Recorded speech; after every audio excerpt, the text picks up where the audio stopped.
Once upon a time, not so long ago, there was a little girl, and her name was Emily.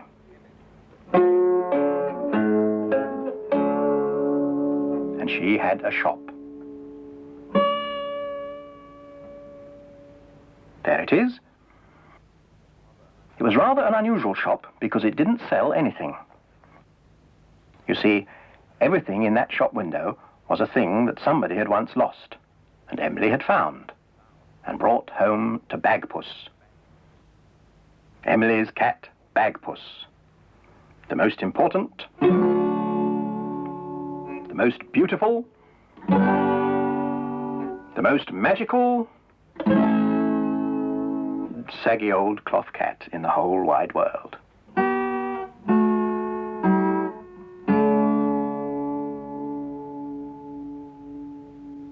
Well now, one day Emily found a thing. And she brought it back to the shop and put it down in front of Bagpuss, who was in the shop window, fast asleep as usual. But then Emily said some magic words. Bagpuss, dear Bagpuss, old fat furry catpuss, wake up and look at this thing that I bring. Wake up, be bright, be golden and light. Bagpuss, oh hear what I sing.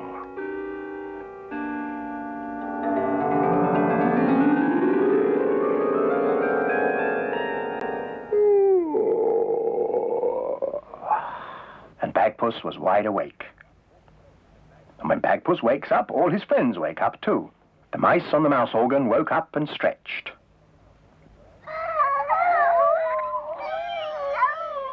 Madeleine, the rag doll. Gabriel, the toad. Oh, look, look.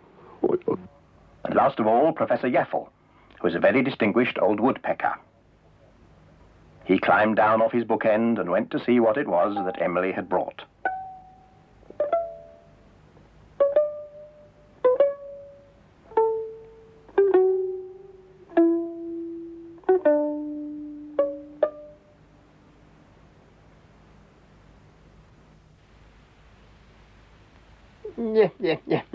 Oh dear, another heap of things, broken bits of things. Oh dear, I sometimes wish Miss Emily would bring things that aren't quite so broken. This is obviously some sort of statue, but what it is a statue of is another question, and not one that I can answer unless somebody can put it together again.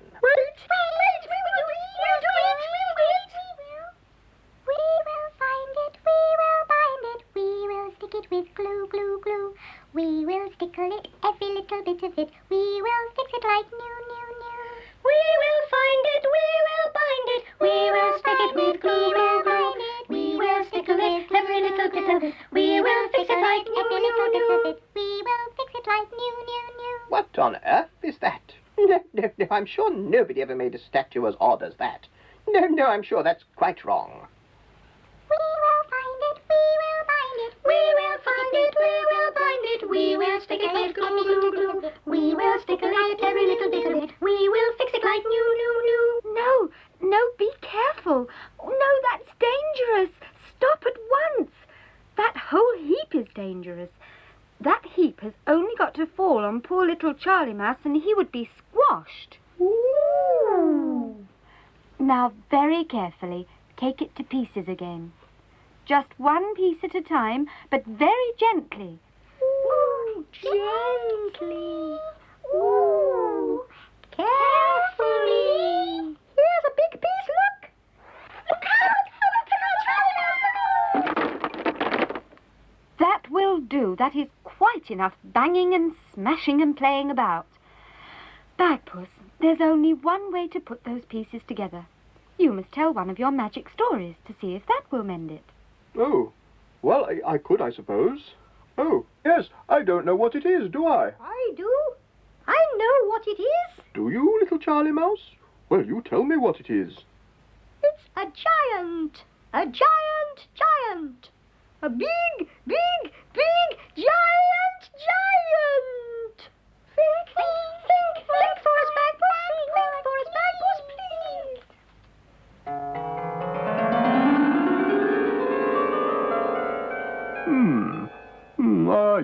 Yes, a giant.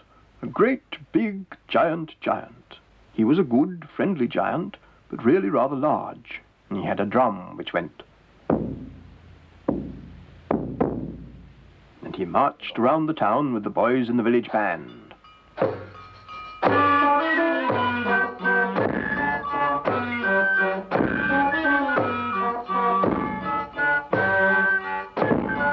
Made a marvelous loud noise. The loudest noise of all was the giant's drum. It drove the mayor and corporation out of the village hall, and they hid their heads in a haystack. The only grown-up who liked the noise of the band was Mrs. Smithers Rowbottom, but then she was a magician in her spare time. All the other grown-ups hated the noise of the band, and the one who hated it most of all was the model maker. He had just made a large figure of a drummer. He set it on the shelf in front of his shop as the band came down the hill.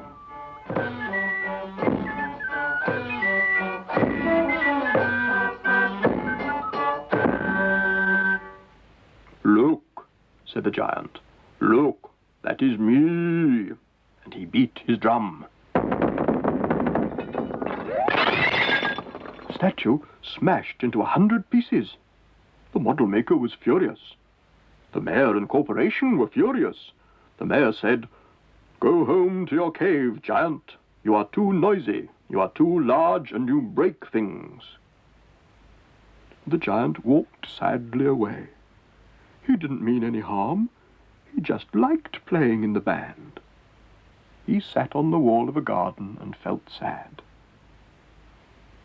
It was the garden of Mrs. Smithers Rowbottom.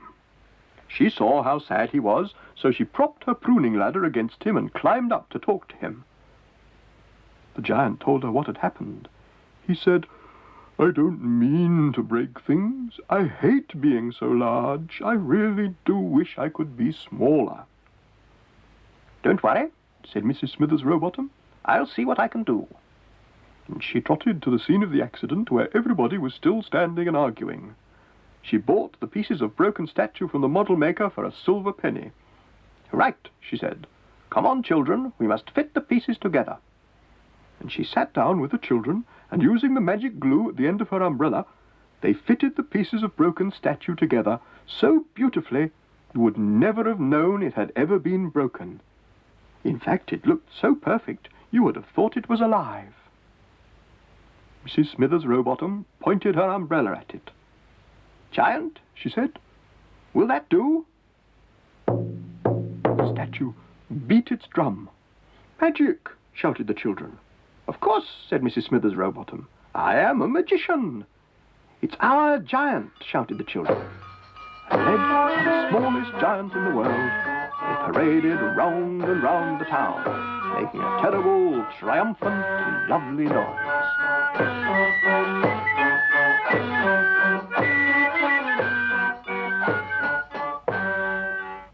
Look, he's mended. Yep. Very good, Bagpuss, very good. Nothing like a bit of magic, I always say. There he is, the smallest giant in the world. It's not. He's a giant. No, don't be ridiculous. That is a very small statue. He's big. Giant. Oh, no. Yes. You are all perfectly right. It is all a matter of scale. All a matter of one thing being so much bigger than the other thing and so much smaller than something else. I don't know what you're talking about. That is a small statue, whatever way you look at it. All right, then. Mice, we'll have to explain it to Professor Yaffle. Have you got the roll for the Song of the Flea? Heave. The marvelous mechanical mouse organ.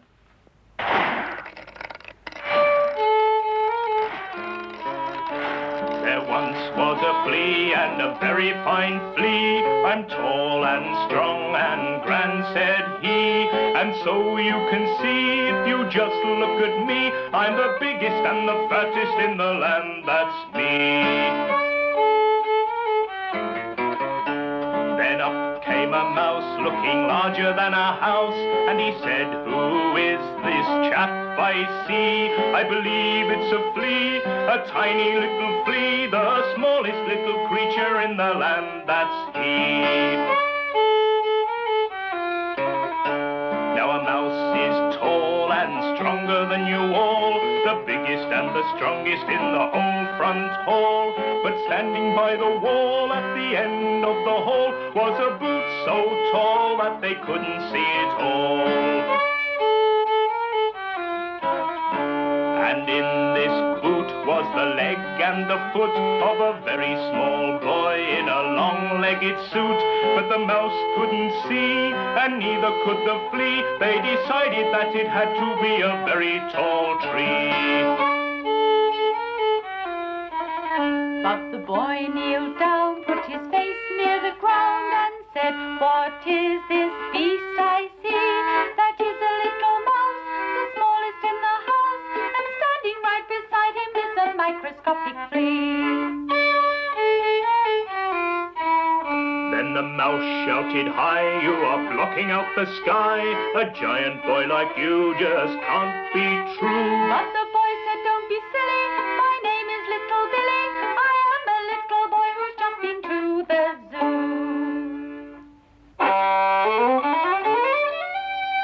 I will tell you what I saw there. There are animals galore there, and they all were many, many times as big as me.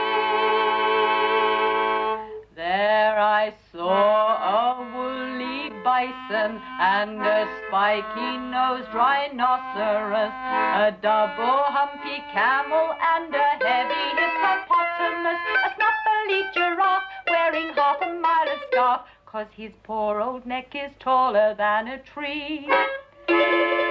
And the largest and the last was the elephant.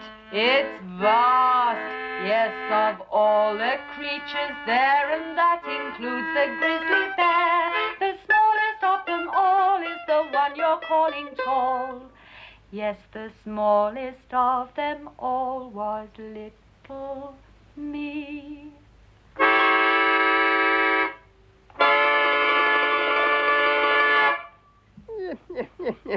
Well, it's quite obvious what that is all about. The smaller you are, the larger the other things seem. You mice can think that is a giant if you like. But I still say, if that is a giant, it's the smallest giant in the world. Well, anyway, there it was in the shop window. So that if anybody who had lost a very small giant should happen to come past, they would see it there and come into the shop to collect it. And so their work was done.